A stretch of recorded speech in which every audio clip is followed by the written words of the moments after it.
Well, how are you? Good. How's it going? Good. Okay, so just to jump in, can you tell me a little bit about yourself, like anything you want to share, like where you grew up or anything about your background? Yeah, I grew up in Florence, Kentucky, so kind of close to Cincinnati. Played volleyball in college, and then ended Oh. up working in consulting for a really long time. Yeah, it's Is probably that why did you move to Chicago? Chicago was I actually got a job with Cushman and Wakefield. So it's a commercial real estate company. Their headquarters are downtown, and Mm. they moved me to Chicago at the beginning of 2019. Oh, okay. Actually, I did read about that. Is that kind of when you were diagnosed? Yeah, so I moved to Chicago in January of 2019, and then I turned 30 that March, Mm. and then I found the mole or my mole in like June of 2019, got it removed in July, went into surgery in August, and my diagnosis like fell quickly after.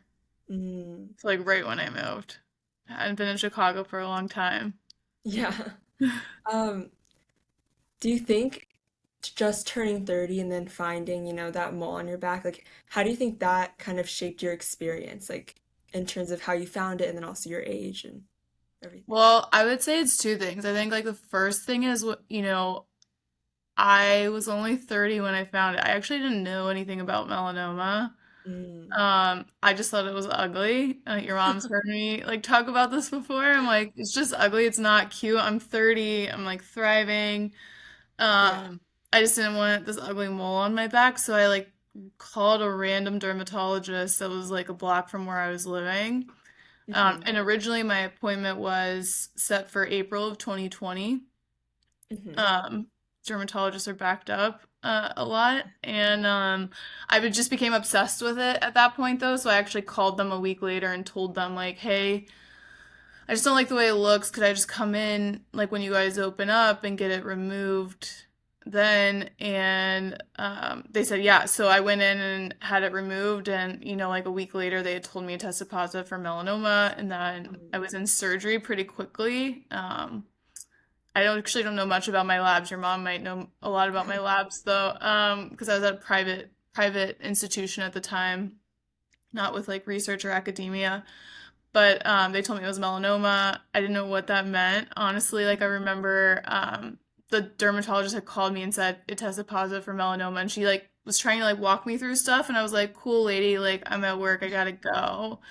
Yeah. Like, because I think you had heard about like at that point in time, you had heard about like people getting like this like non-cancerous like skin cancer or like this non-dangerous skin cancer. I don't even Yeah. know how to describe it, but and you're like, okay, like I feel like you shouldn't call me in the middle of the day. Gotta go, bye. And I hung up on her pretty quickly. Like our call was like a minute long.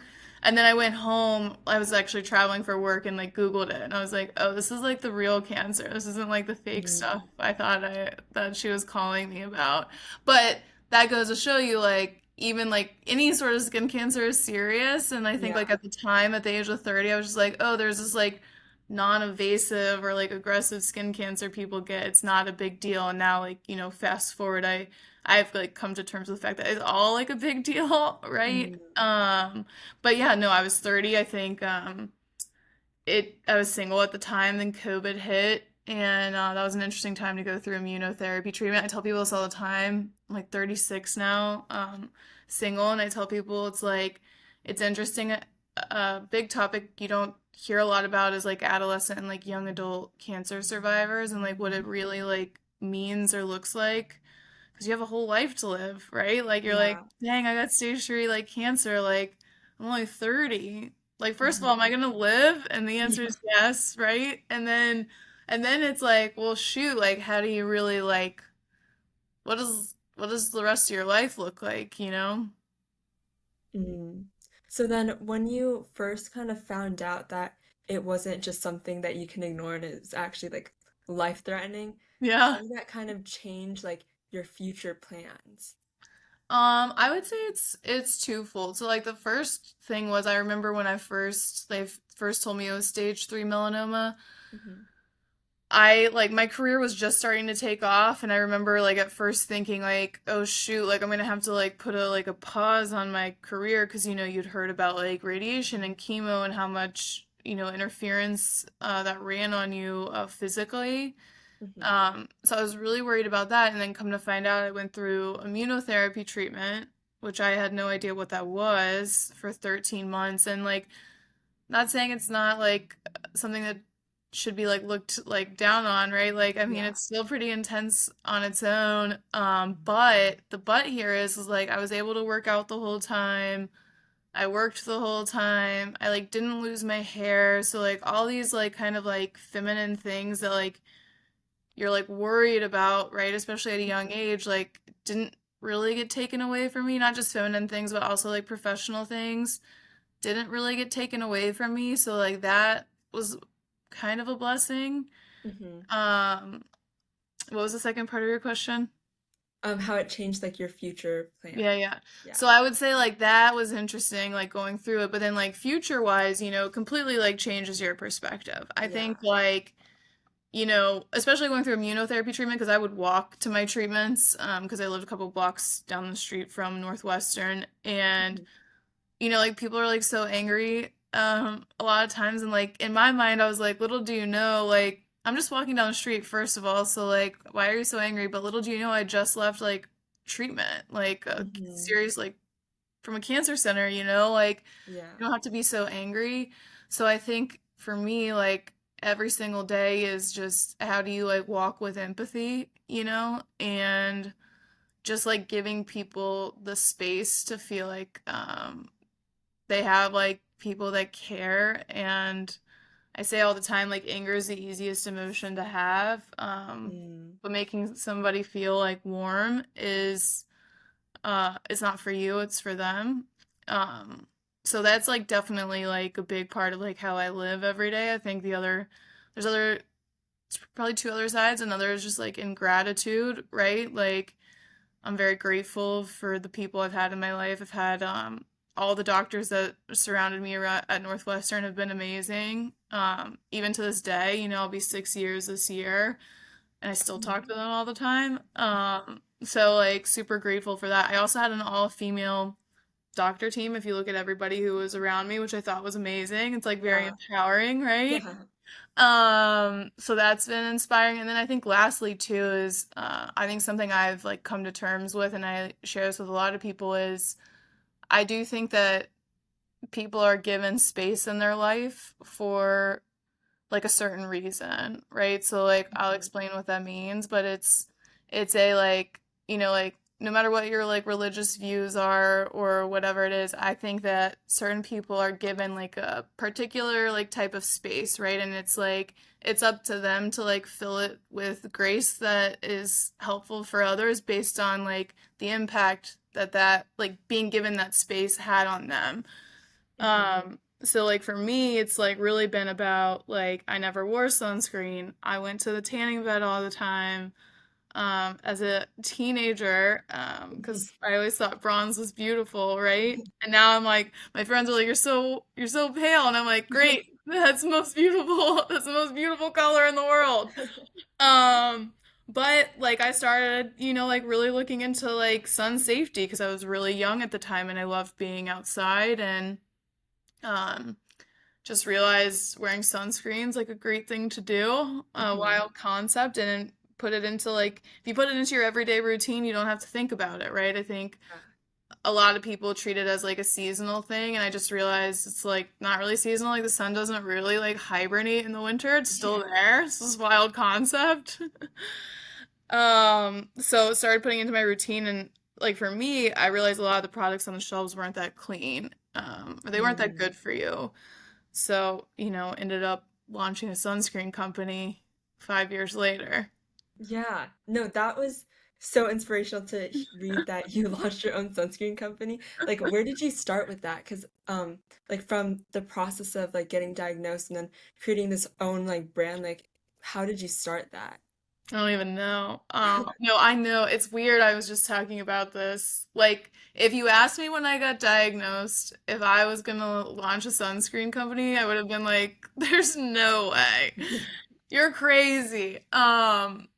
So like the world, that's what I'm saying, like the world works its like own like wonders on you, right? Mhm. But it all started when I got diagnosed and I became obsessed with wearing sunscreen. So I would say like that's when it started, and then like as I got more obsessed with like what I put in and on my body, the biggest thing was, and I tell like cancer patients and survivors this all the time, is like you're never going to control the cancer, like never. By the way, even for me, like I always say this, and like your mom may disagree with this, but I always say like it's not a matter like if the cancer is coming back, it's a matter of when. Mm. And like that's how I like live, right? Like I don't have control over that, but what I do have control over is like what I put in and on my body. So like how do I take care of myself to ensure that like two things. One, my body's in the best shape it possibly can be, and two, like I'm not doing things to it that could bring like cancer back at a faster rate, right? Like I drank a lot of wine back in the day, and like I probably have like I can probably count on a hand, like one hand, like how many glasses of alcohol I have a year now. Like I've limited my like refined sugar intake, like I've increased like my fiber intake, I've increased like my protein intake. So there's like all these things that you can control, and like one of those things I could control was like wearing sunscreen every day. And I realize a lot of the products have pretty gnarly ingredients in them Yeah. that like I don't really think I should really want to put on my skin. So I started meeting with chemists to understand what all the ingredients were, because some of them I probably couldn't even pronounce all of them today if you asked me to, and I own a sunscreen company. But I just wanted to understand it and get educated, and like empower myself to understand like what's really under the label. And that was just like my own curiosity. I ended up meeting with manufacturers too, just to understand how it's made. I'm a curious person. And I was like, well, then, like, how is it actually made? Like, how does it go into Mhm. the bottle? Um, and that was just like a curiosity thing. And then, what is it? 2025 is crazy. 3 years ago, I started going to DC a lot more to advocate.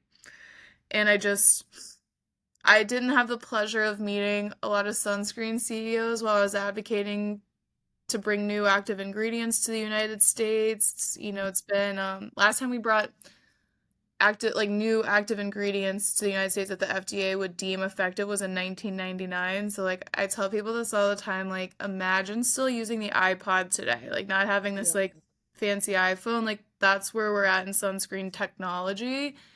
Um so I started going to that stuff, and I never met any sunscreen CEOs, and I was like, what the heck? What's going on? Which I'm sure they all have lobbyists, but like in my mind, I was like, they're not here. Yeah. Like, why not? And then I actually went home. It was like in March, and I like went to go buy sunscreen because I was about to go on a trip with some of my friends. And like any product that I deemed like clean enough or worthy enough to be on my skin was out of stock everywhere. Like I went to like 3 or 4 stores, and I was like, what is going on? And like what I realized that like sent me down this rabbit hole. What I realized is like there's not a lot of clean products on the shelves, and there's a bigger demand for cleaner products. And yeah, so I called one of the manufacturers I had met and asked them how much it would cost me to start a sunscreen company, and they told me. So, and I was like, I'm in. So that's how Melon was really born. Mm. So during the time when you were investigating like the different ingredients that you wanted to include and everything, were you still did you still have your old job? I still have my old job. Oh, still like currently? Oh Yeah. my gosh, that's like a lot. Um, what do you think is the most like inspirational thing that you've learned or most important thing that you've learned from creating your company? Um, what's the most interesting thing I've learned? I think that I think social media makes people feel like starting like a brand or a company is like really easy, and it's something that can be done overnight. Mm, Um, and it's not. So I think like for me, I mean like I've been in business for like 13 years, so I actually like had some perspective going into it. It's not easy, right? And like people think like, "Oh, you could just go viral and it's gonna like take off." And it's like so many companies have actually been at it for a lot longer than you realize, and it mm, it truly is like you really have to be passionate about it and like have like a ton of grit and just very like neutral, right? Like you can't ever like ride highs and lows because if you do, like you're never gonna like make it. Mm. Okay, thank you. And then kind of switching gears, in terms of the actual like experience with cancer, can you tell me a little bit more about like the emotional side of it, of getting diagnosed and then going through your therapy treatment? You know, I'm probably a little bit of a one-off person when it comes to this. I'll say this. I when I first got diagnosed, I think I was confused. Like I was like, "Did you say I have stage 3 cancer?" Like what? Hmm. What is that? I was confused, and then you're scared. Like for me, I was like scared for probably like a month until we had like final diagnosis because you're going through like different types of scans, like so they can see like is it spreading, like is this like like you go through like your surgery and then they start staging you, and like after my surgery they staged me like stage 3C, but then Hmm. at that point it's like, well, is this actually stage 4? So like you start getting different types of scans and they're looking elsewhere at that point. So I would say like that first month for me was scary. It's more of a like I felt so normal and I was like, well, what if I have like stage 4 cancer? Like am I dying? Like very like weird, like Hmm. bizarre, until you kind of have your like final diagnosis and you kind of know your treatment plan. And then I also had like a "what are you asking me to do" moment. I was 30 at the time, and they told me they wanted me to freeze my eggs before I started treatment, and I was like, Hmm. "What are you talking about? I don't even want to have kids." And it was more of a like, you should do this just in case you do want to have kids, because I was so young at the time. I was like, this is like not like you just told me stage 3 cancer. Now you want me to go freeze my eggs? Like, what do I look like? You know? Hmm. So that was part of it, and I will say like I didn't like going through treatment was pretty easy for me. I it like I said, like I think people go one of two ways, and like your mom might actually have perspective on this too, but I think people go like in a very like positive direction or they go in like a very like dark direction. And Hmm. like for me, I didn't really think a lot about like the fact that I had cancer. I was just more like, how am I taking care of myself? How am I changing my diet? What is like, how do I change like, like my fitness routine? Like, how do I change like all the stuff I put on my body? How do I like take control of like what I can control? And then like, what good can I like learn from this? That was really it. And I mean, I went through treatment during COVID, and I think it was like a tough time for so many people that it's like, I'm gonna live if this is like the worst thing in the world, like, and I'll still be here in 10 years. Like, what a blessing, you know? I think my worst day was actually my last day of treatment. And I say this all the Hmm. time. And it's because, like, for me, I had like a monthly reminder to like be a better person, like when I had to go into that hospital for my infusion, and like it really forced gratitude, right? And it was like this Hmm. like monthly like practice Yeah. that was forced on me. And like I actually, my last day of treatment I cried, and it wasn't because I was like finishing treatment, it was because I was like, how am I going to create this like ongoing where I'm like forcing it on myself, and like going to the hospital isn't forcing it on me because you know, you're so young at the time. It's easy to forget, right? And it's more of a like, how does this become fully ingrained in you, but not your entire identity? Mm. So then, keeping that in mind, how do you think that you did implement those like reminders to yourself? I put a cancer tattoo on my arm, so like I have to see Hmm. it every day. Yeah. I have a ribbon on my arm. So every day when I'm brushing my teeth, I look at it. Um, I journal every morning, so every morning I like write down like 3 things I'm grateful for. And then I also write down like 3 things I can do for other people that day. So Mm. it's really important to me. So that's been a big part of it. I force myself to like continue to work out and like eat well and take the best care of myself. I also make sure that I know my body, like it's really important that you understand your body and like what's changing. And yeah, I would say those are probably the big things. And then how would you encourage other people to like learn more about how to take care of their body? Because I know that you went through like an intense research kind of process, but for other people, Yeah. like, would you encourage the same thing? Yeah, I think I think I'll start in general and then I'll like talk about women because I think there's some stuff that a lot of women are missing. So Hmm. I think in general, like exercising 3 to 4 times a week minimum, right? Like Hmm. just move, like get your body moving, like take care of yourself in that way. And then I think like just balanced diet's really important. Like balance like your protein, your carbs, and your fats, right? And pay attention to the labels because I think you know, the front of the label can say a lot of things in the US, but that doesn't mean it's necessarily true. So, like, I always encourage people to turn it over and actually look at what's in the product. Hmm. Um, that's really important to me. But I think, like, from like a woman's point of view, I don't think women are getting enough protein, and I realize that even for myself. So making sure that you're getting like as much protein and grams of like as you are in body fat is really important. Getting healthy fats and healthy carbs is great, like I think you hear all these people talk about like, oh, I'm on this no carb diet. Like women should be having carbs and like healthy Yeah. fats. It's really good for you. It's good for your hormones. Hmm. So I think those are the big things. Okay, thank you. And then, with your family and like the other relationships in your life, how do you think that your diagnosis and your treatment like impacted those relationships? Like I think like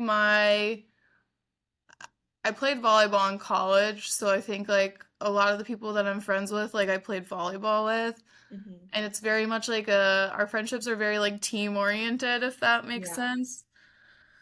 I think everybody was like sad and confused, right? Like upset, like just like in general, like not sure like what was gonna happen. But I would say for the most part, I've been like super fortunate. I have a lot of strong people around me, and like as long as I was good, like everybody else was good. And um, I'll say like for me, it really showed me who like the genuine friends were for me, and like who was really like kind of like surface level.